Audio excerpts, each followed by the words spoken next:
Hi, in today's tutorial we will learn how to segment dolphin using the Unet architecture. So we will download the dataset and we will prepare the dataset for the training. We will learn how to use the Unet architecture, do all the training and take a test dataset and run prediction on the dataset to see the mask generated by our model. This tutorial is part of this playlist that contains many types of segmentation projects and other segmentation tutorials. You are most welcome to subscribe my channels, and let's move to our demo. So let's run a short demo and explain what we are going to do today. We will take this dataset, and as you can see it's a dataset of dolphins, and for each of those images there is a JSON file that contains all the dots for the area of the dolphin. So first of all we'll do it in 4 or 5 steps. First of all, we will learn how to convert the JSON file to a binary image, and then we will be able to see this result. If you go back here, you can see all the masks that can be generated using this code that convert the JSON file to a binary image. So first of all, we will learn to run it, to convert it. Then we will learn how to run it through all the images. After that, we will prepare the data for the training. We will convert and prepare the data and build a NumPy arrays that contain all the images. Then we will learn how to write the code for the training using the Unet architecture. And at last we will learn how to test the images on the test dataset. Let's run it and it will be more clear. And in the last step we are grabbing all the test images and running the saved model, and we are grabbing one of the images and generating a mask for this image. So on the left side you can see the original image, and on the right side you can see a very accurate and a very great result that generate a mask for the image on the left side. So this image, the model never saw this image before, and it generates this mask. It knows how to find the dolphin and generate a binary mask. The white area is the dolphin and all the rest is in black. So we will cover in this tutorial how to build this segmentation model. So let's start.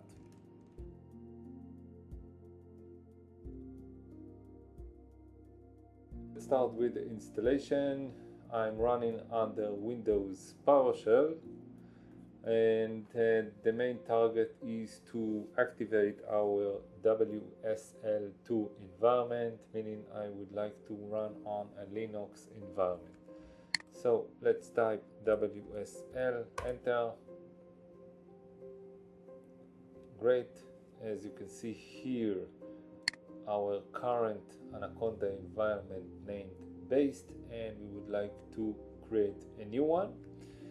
So first of all, let's activate our VS Code environment. So it should be code space and a dot, and let's wait a few more seconds and it launch our VS Code environment. Let's make it larger, and let's go to our working folder. I'm working on under my Mount C in GitHub, so everything will be stored here. Great. So now let's go to our current folder. It's under Unet and it will be dolphin segmentation, and here is our install file. So what we will do in this part, we will create a conda environment with this name Unet free 12, so it will be based on Python 3.12. And after that we will install the TensorFlow 2.18.1 version, and after that we will install several relevant Python environments. So let's copy this command, copy, and let's go back to our PowerShell. We can clear it, and let's run the conda create function. Now we are creating a new and fresh conda environment, and it will be based on 3.12.11. So it's finished. Now let's activate it. Conda activate, and it's Unet 3.12. Clear. Now, as you can see here, this is our current environment. Let's go back to the VS Code. Now let's copy the second command, which is installing the TensorFlow. Here you can see more information about the TensorFlow environment, and it will based on your CUDA, and in this command you can find what is your CUDA version and then look for the relevant TensorFlow installation command. If you don't have a CUDA installed, you can install the CPU version. If you don't have a GPU card, you can run it on CPU. It will be run slower, but it will work definitely. So since I have a GPU card with a CUDA installed, let's copy this command and let's go back to our console. And now we are installing the TensorFlow 2.18.1. Great. Now let's install the final libraries. Let's go back here. We have to install the OpenCV. I am using this specific version. If you would like to get the same results, please install the same one. So this is OpenCV. Great. Now the second one.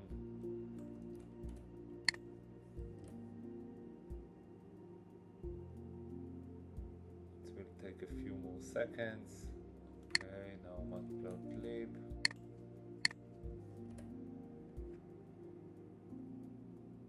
And the last one, PQDM, to display the progress bar during the training.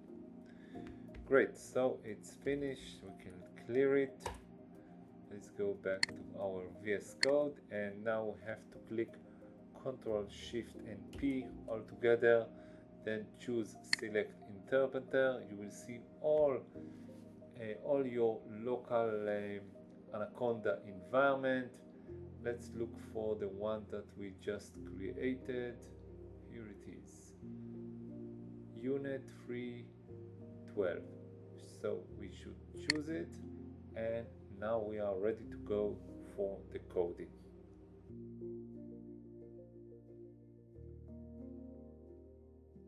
The coding will be divided to 5 steps. The first step and basically the second step would be dealing with the data, or dealing with the dataset. I will not do a manual coding, but cover the existing code because it's not the, let's say, the core of our tutorial. We would like to focus on the process of the training and the prediction. So let's see first of all our dataset. I will leave a link for the code so you can use it. It will be part of the video description. And in the first step, which is dealing with the dataset, I will leave a link here for the dataset. It's a Dolphin dataset. So let's go to our browser, and this is the link for our dataset. You can leave all the introduction and go directly to the images. You can see there are dolphin images, and if we continue here, you can see that we have dolphin images. There is the mask that mark our dolphin. So if you go down, you can see many samples of the images, and you can see we have thousands of images, and sometimes there are more objects. That means that in a specific image you can see that there is more than one dolphin. So the annotations will contain several objects, and here are the list of the images, more distribution data, a heat map. Basically we need to go to this button, the green button, which is download the dataset. So it's about a 2 giga dataset. You should click it, and after you click it, you will download all the dataset to your local machine. So I've already done it. So here's the zip file. It's a TAR file, which is a compressed file, and inside this file we have all the images. So let's extract all the information. Probably it will take a few minutes to extract all the information. I will extract it and copy it to a working folder. If we go, for example, to the IMG folder, we can find many images. Let's make it larger so we can see these are the dolphins images. So now let's cover the annotations.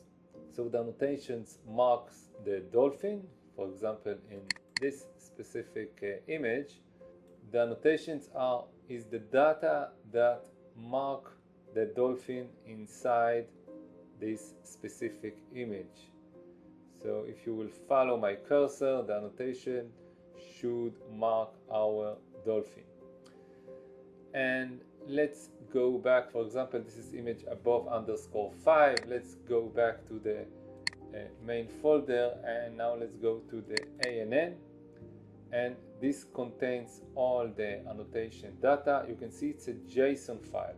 So if it's a JSON file, we have to convert the file for our needs. Let's, for example, open this one above _5.jpg.json. So this is the JSON file for our specific image, the one that we opened. And first of all, you can see there is a description of the image, the dimension of the image, but here is the important part. Here are the objects. This is the class ID. And if we go down, you can see here each one of these tuple information. This is a one dot, and this is another dot, and this is another dot. So all these dots create a segmentation of our object, and the first code will be converting those dots to a mask, an image mask, a black and white mask that we can see, and we will later use this mask for the training process. Now let's explain the step number 1, which is convert our JSON to a mask. As I mentioned earlier, this will be part of the video description, so you can download it using our tutorial. First of all, we will import the libraries that we will need. We're working with JSON for annotations, NumPy for numerical operation, and OpenCV for image processing. Now let's create a function named create binary mask from a JSON, and this function is going to take our JSON annotation and turn it into a binary mask. The idea is to draw the segmentation polygon as white, and all the rest will be as a black background. And first of all, we will start by grabbing the height and width of the image from the JSON. Then we will create a black image, just a numpy array full of zeros. Now we will look through all the segmented objects in the JSON file. Each object contains a list of points for the polygon. We convert this point into a numpy array of integers. Here, OpenCV fill poly expect the array in a specific shape, so we will reshape it, and after that then we will fill the polygon on our black mask with a white color in this command. And finally we will return the mask. The second function will handle loading the JSON file, generating the mask and saving it to the disk. So basically it's a full process wrapped in one function. Here it is, this function. We have a path to our original image. We have a path to the JSON, the corresponding JSON of the same image. Now let's read the JSON file, and now we will generate the binary mask using our earlier function. Here it is. And let's resize the mask so it's easier to visualize on the screen. We will scale it down by 30% of its original size, and here we will resize our image, and after that we will print out the new dimension just to double check, and finally display the resized mask using OpenCV. And let's also load the original image so we can compare it next to the mask, resize it to the same dimensions, and after that we will display the resized image in a separate window. Now let's run it and see the result.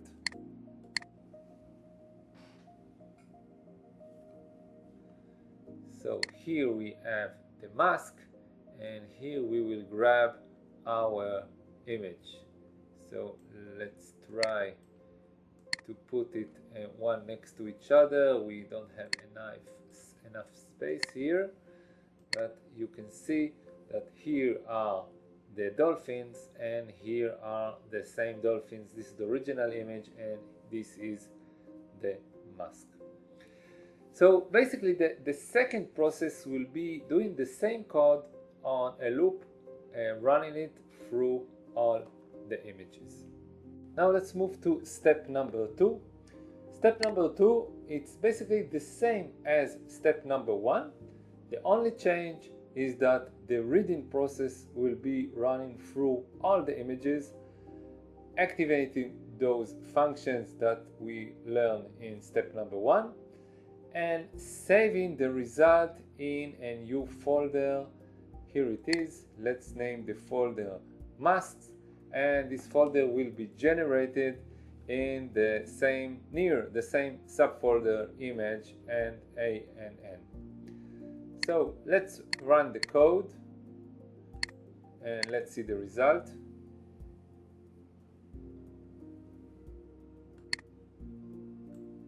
Let's move the images. Now you can see the process in a runtime. On the left side the original image, and on the right side you can see the convert into a mask, a binary mask and black and white mask. Moreover, if we go back to our subfolder, we can see that it created a subfolder named mask, and all the masks are generated inside this subfolder. So basically for each image we will have a binary mask that was generated by reading and converting the JSON file. So I will stop recording here and we will continue after all the images will be converted. So after this phase, If you follow this phase, the dataset is ready, and now we have to prepare the dataset for the training process. So let's create a new Python file. It will be step number 3, prepare the data for the training. We will import the required libraries like OpenCV for processing, for image processing, NumPy for numerical operation, and we also use the path lib, I will explain it later, and the TQDM for the progress chart. Let's define our target image dimension, 224 by 224. Let's initiate two lists to start our input image and their corresponding mask. Now let's define the path to the dataset, the one that we generate and created in the previous phase. I've separated the root path, image folder and mask folder for better clarity. And after that, let's list all images in image folder. This helps to verify that the files are loaded correctly.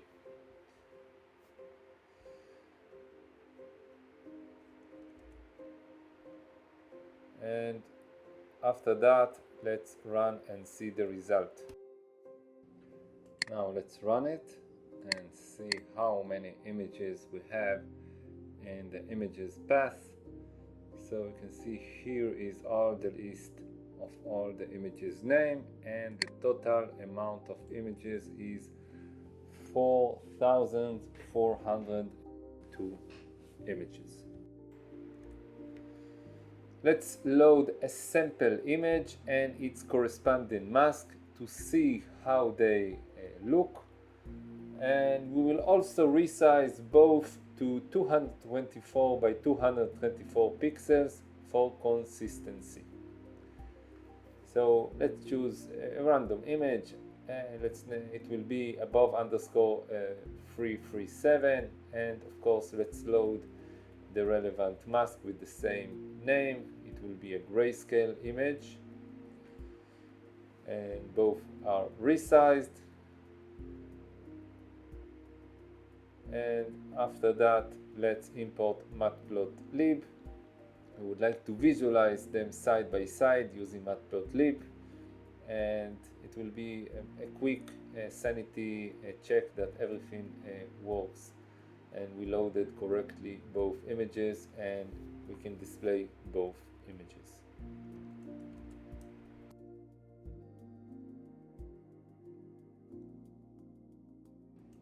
Let's run the code.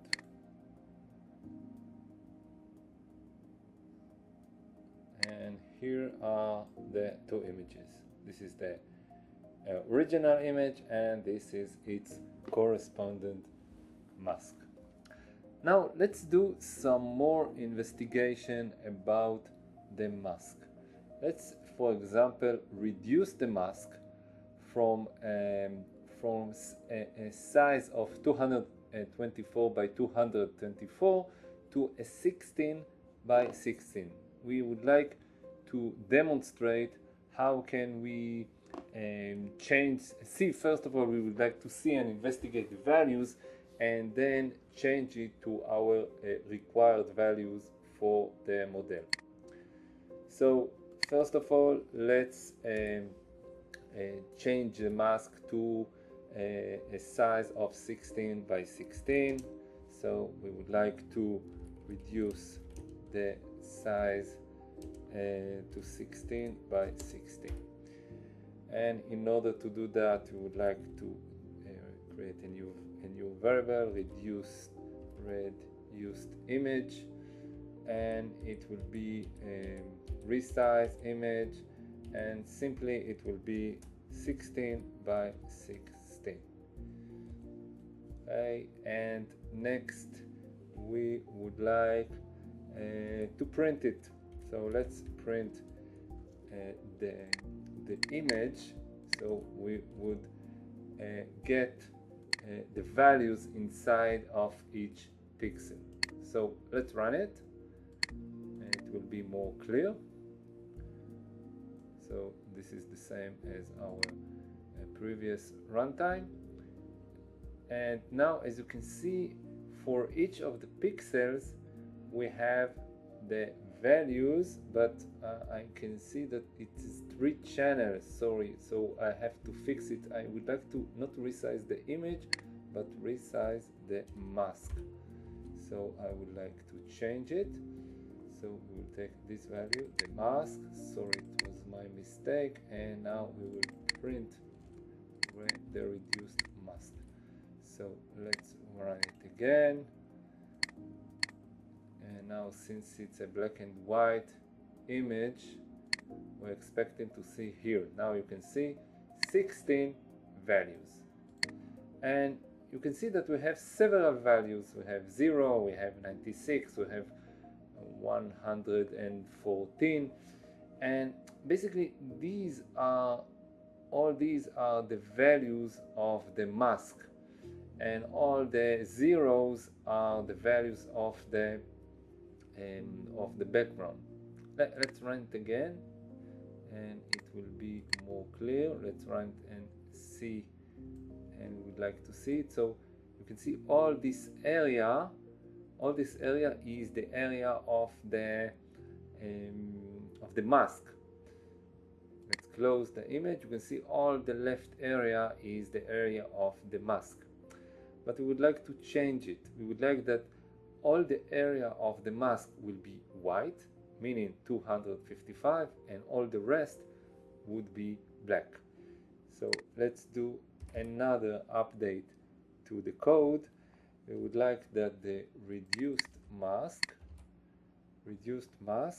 if the value of the reduced mask is under 50, this would be equal to 0, meaning it's all background.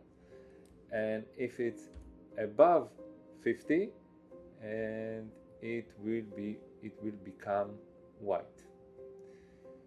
And now once again, let's print the reduced mask, those 16 pixels, and it will be more clear. So let's close it. And now, as you can see, in the first 16 values, we have all the mask area has different values. And now, in the second 16 pixels, you can see that all the mask is 255 and all the rest is black. It has a 0 value. I believe that you can see where we finish the first 16 and where we are starting the second 16.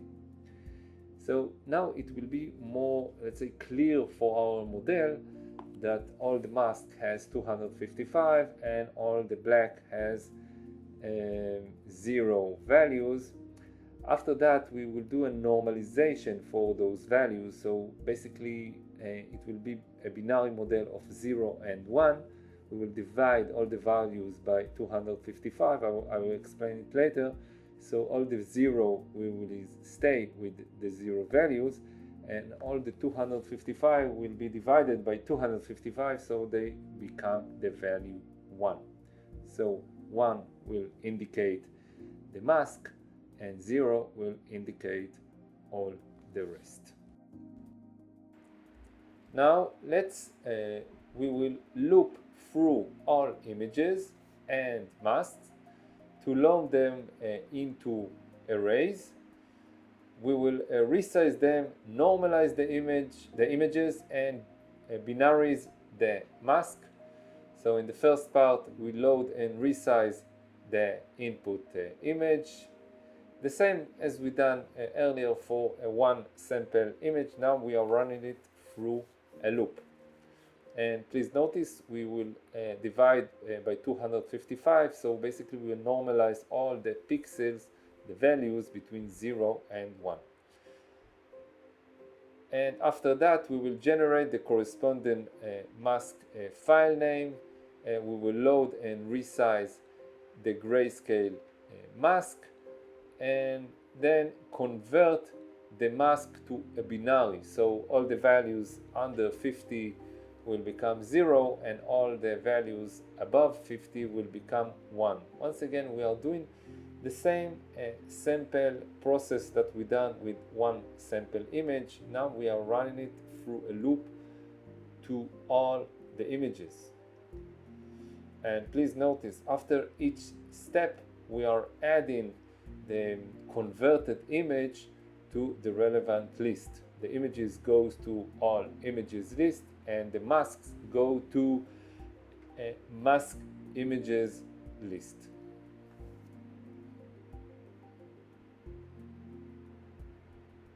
Here's the process of converting to 0 and 1, under 50 and above 50. After that, we will convert both image and mask lists into NumPy arrays for the training. And let's also make sure that our masks, which contain the value 0 or 1, that the masks are converted to type integer. Let's also print the shapes of all those NumPy arrays that we generated, shapes of the images and the shape of the mask and the type. So let's run it and see the result. Let's skip all our previous steps. And now, as you can see here on the left side, there is the counter, the percentage counter, and on the right side you can see the progress of all the conversion process of those images. So if you can see here, it will take more than 20 minutes. So I believe I will stop the recording, and maybe I will stop the runtime and add another step, and the step will be splitting the data for train, test and validation, and store those NumPy arrays in my local disk, and then we will run the full process of the data preparation for the model. Now we split the data into training, validation and test sets using sklearn. First we do a 90% and 10% train test split. So the X train will contain 90% of the data, and after that then we will split the training set again to get validation data. So now we have 80% training data, 10% validation, and another 10% for the test. And everything will be stored in the X train, Y train, Xval, Yval, and Xtest, Ytest. Let's print the shapes of each dataset split so we know everything looks good. So we will print the shapes of those couples, and after that we can see that everything was divided, splitted correctly.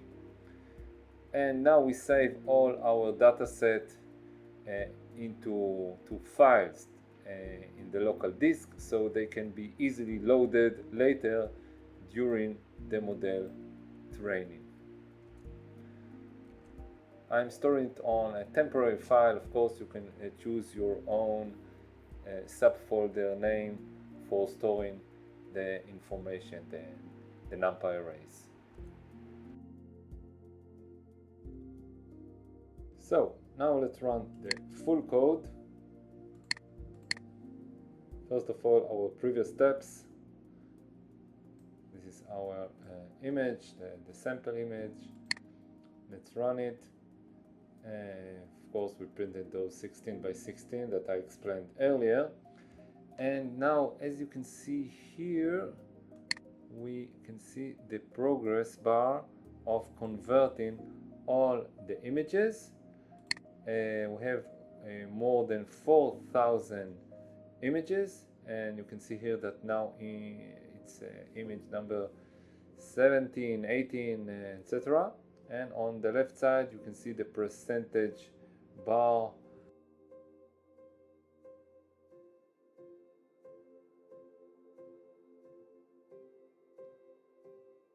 So the process finished. First of all, let's see all the log, all the printed information. We have the total images of 4,402 images, and as you can see, these are the color images and these are the corresponding masks.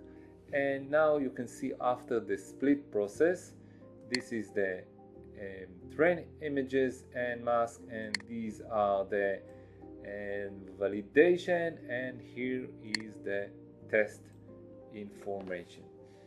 So basically we will use the train and probably the validation in order to do the training, and then we will use the test images to test the results.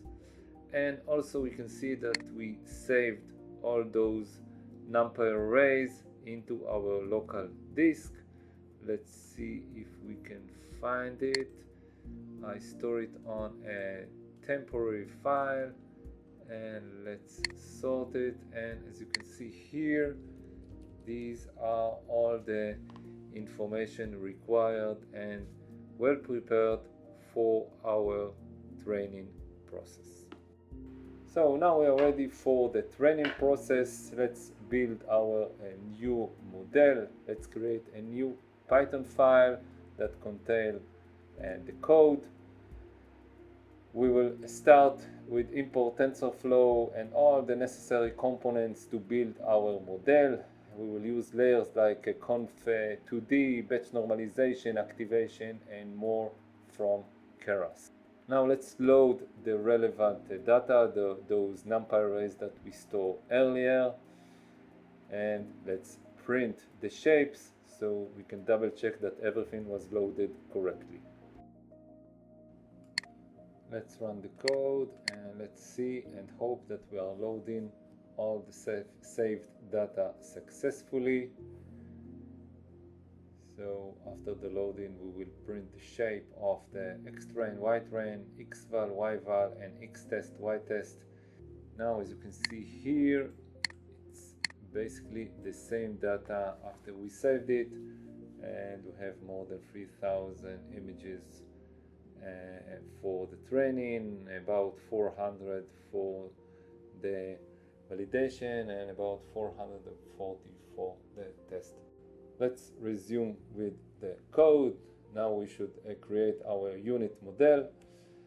First of all, let's define the height. It will be 224, and the width will be the same, 254. All the images are composed of these dimensions. And now this is the important part. We should now build our model, build the unit model, and in order to do that we will use another code that I have already uploaded here as part of the code. The link will be in the video description, and basically this is a unit structure model that can be reusable for any other image segmentation projects.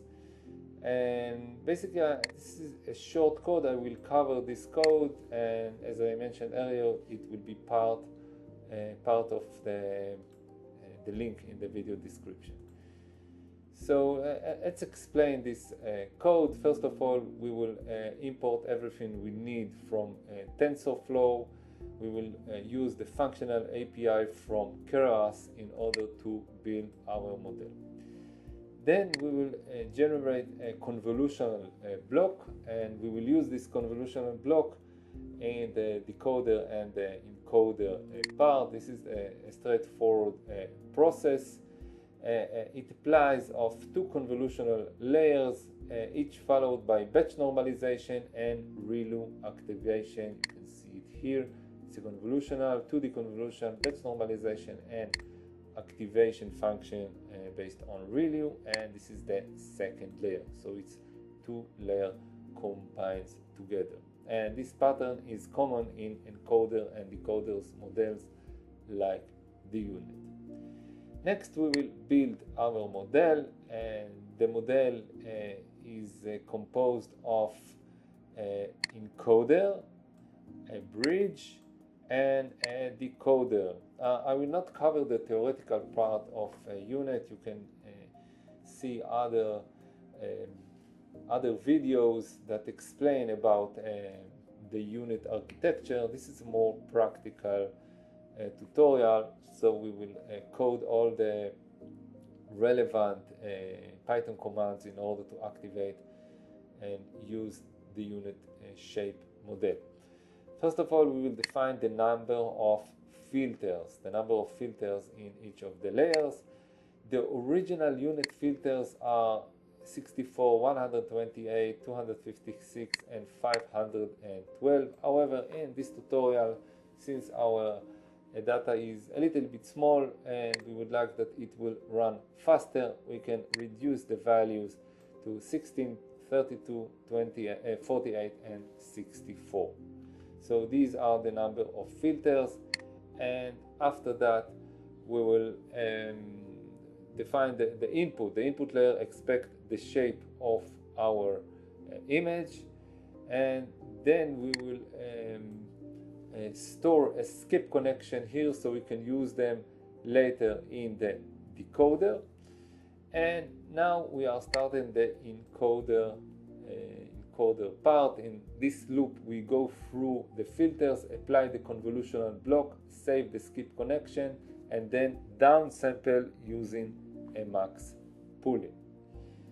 And after that the next step is creating the bridge that combines the decoder and the encoder, the left side of the U shape and the right side of the U shape. This is the bottom of the U connection, the encoder and decoder.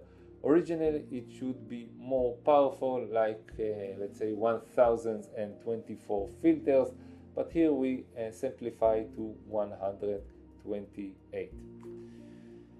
And next we will reverse the filter list and skip connections for the decoder part. And as you can see here, the reverse function will run it from 64 until 16. Then it's the decoder. In the decoder we upsample the feature map and concatenate it with the corresponding skip connection. Then we apply the same convolutional block again to refine the merge feature. And finally, the output, we apply a one by one convolution to bring the output to a single channel. Then we use sigmoid activation because this is a binary segmentation problem. The values are 0 or 1. And after that, at last, we return it as a kernel model. So if we go back to our train code, we can write from TensorFlow. No, I think we can write import TensorFlow SDF, and then we can do from Unet model. This is our file. We would like to import the function build model.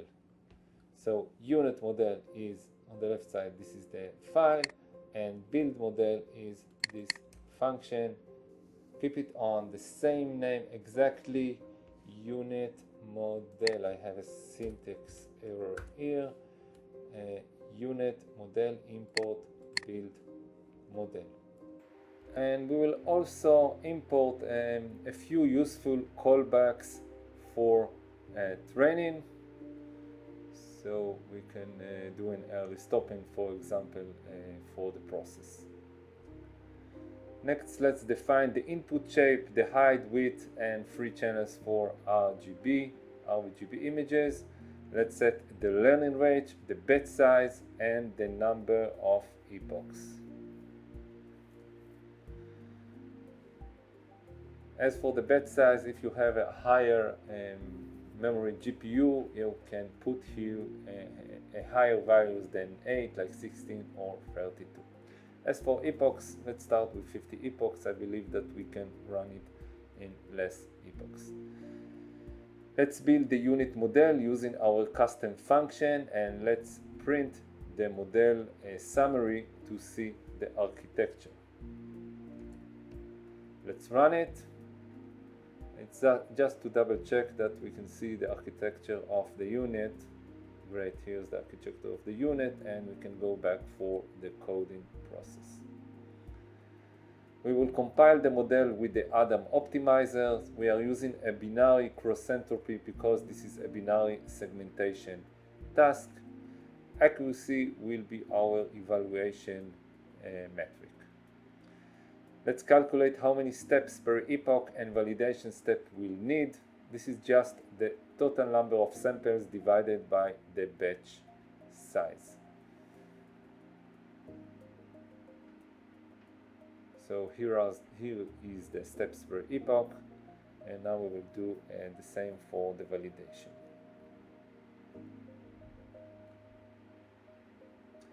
Now let's define where to save our best model.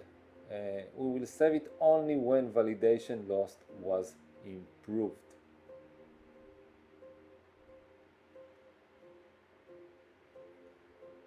Next, let's set up a training callbacks. We will set up the model checkpoint that saves our best model only if it was improved from our previous epoch, and we will monitor the validation loss. The reduce on plateau lowers learning rate if lows plateau, and early stopping, it will stop training early if there was no improvement after 5 epochs. As you can see, patience equals 5. Now we train the model, we pass the training and the validation data along with the steps and the callbacks that we defined earlier. As you can see, we are sending all the arguments that we calculated before and prepared the data before. We are sending those arguments to the Feit function.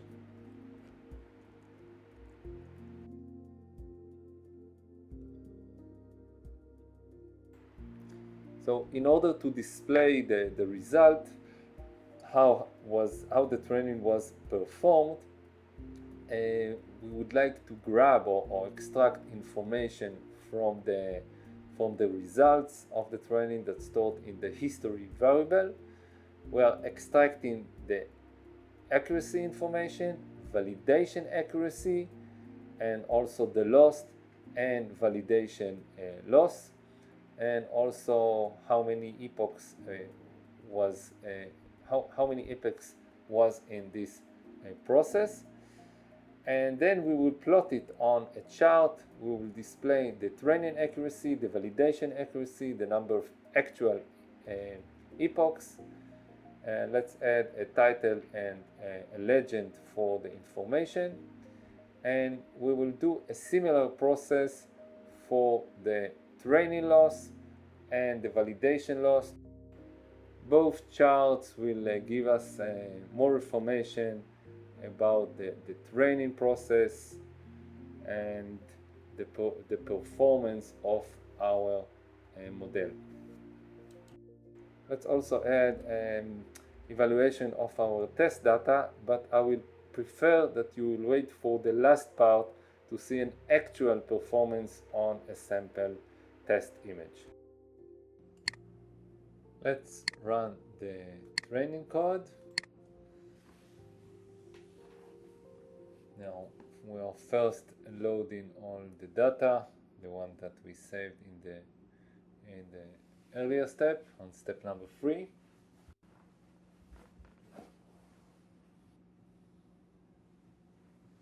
I can see I have an error here on the validation steps.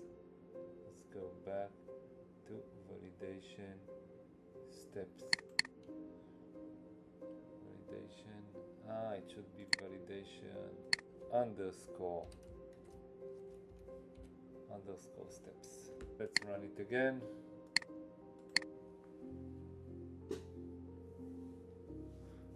And now we are starting the first epoch. Epoch number 1 out of 50. Now, as you can see, this is the first epoch. You can see that the accuracy is 0.9, but it's not important now. Let's wait for the validation information. Great. Now we are on the second epoch. You can see here that the validation accuracy is 0.97, a very good one. This is the validation loss, which is 0.81. Sorry, it's 0.18, and after the second epoch it was reduced to 0.12. Basically, we can wait until the training will be finished, or maybe we will have an early stopping. We add a patience of 5. That means that if there will be no improvement after 5 epochs to the validation lost, it will stop training and it will store the best, our best weight so far. So as for now, let's stop the recording here. The training will continue, and after it will finish, we will figure out what is the status of our training and continue to testing and evaluating our model. So the training has finished. Let's first of all see the log. We can see that it was stopped earlier. We didn't train the whole 50 epochs. It stopped after the 37 epoch, and you can also see the accuracy, which is 0.99, and more important is to see the validation accuracy. It's also a very high value. And if you will look at the validation loss, you can see that it's been reduced during the training, which is a very good pattern. Let's also see the charts. The red line is the training process, and the validation, the training process and we are displaying the accuracy, and the blue line is the validation accuracy, and you can see that they are in the same pattern, so it's a very good sign. Let's also look at the validation loss, and this is the training loss, and this is the validation loss, and it seems there are no spikes, that there seems in the same pattern. So I believe we have a very good result, and let's now test our model using our test data, the one that we didn't use so far for the training. So now we are ready to test our model, a real testing of our model on a sample image on our test dataset. So let's create a new Python file. We will name it test our model. Let's start with importing the essential libraries, the same libraries that we used earlier, like dealing with images and with NumPy arrays. Let's load the trained Unet model from our disk. We will copy the names of the files, and basically this is our best model that saved during the training using our model checkpoint. And let's print the summary just to double check that the model was loaded successfully. Let's define the same dimensions, And let's copy the path for our original test dataset, and we will load the test dataset into our variable x-test and y-test. And now let's pick one image to test the model. In this example, we will use image number 5 or 6. It's not really important. You can feel free to change the testing image. And let's prepare the image for the model. So we will add a batch dimension. So basically we are creating a batch of images that contain only our batch, our sample image. Then we will run the image through the prediction and then get the result from the predict function, and this result basically is a mask. Let's print the shape of this mask image. Let's run the code so far. First of all, we would like to see a summary of our model. This is an indication it was loaded successfully. Let's wait. Here is the summary. And now we are running a prediction. And we can see that we got a mask. And this mask has a shape of 224 by 224. And it has one channel, because it's a black and white image. And now we would like to display the image, and since it is a binary classification, we will have many values between 0.5 between 0 and 1. So we would like that any value above 0.5 it will be equal to 1, and this is a dolphin, and below it will be a background, so it will be a 0. So let's we will update the values of the predicted mask to 0 and 1. So let's result mask, and if the result mask is lower and equal to 0.5, let's make it a 0, and if it's above, let's make it 255, that this is mean a white value. Great, so now we just have to show the image. Let's start with displaying our original image. So this would be IAmShow. Let's name it original image, and we will display our image, the one that we have just loaded, the one that from the test dataset. This image number 6. And now let's display the mask. So it will be the predicted mask, and I believe this will do the job. And just wait for a key, and I think we are ready to run the code. So what we are expecting to see: loading the model, doing a prediction to image number 6. After that, we will convert the result, the mask predicted result, to 0 or 255 according to the values, if they are above 0.5 or lower than 0.5, and then display the original image and the predicted mask. So let's run the code. Wait a few more seconds. It should be a fast process.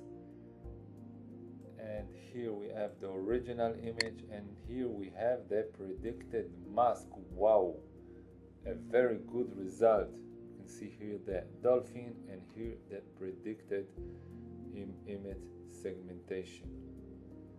A very nice result.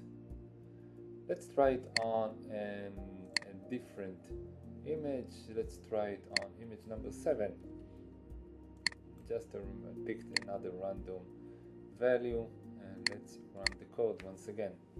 So this is image number 7. Once again, you can see a very good result. So I hope you enjoyed this tutorial. You're most welcome to subscribe my channels. More videos will be uploaded soon.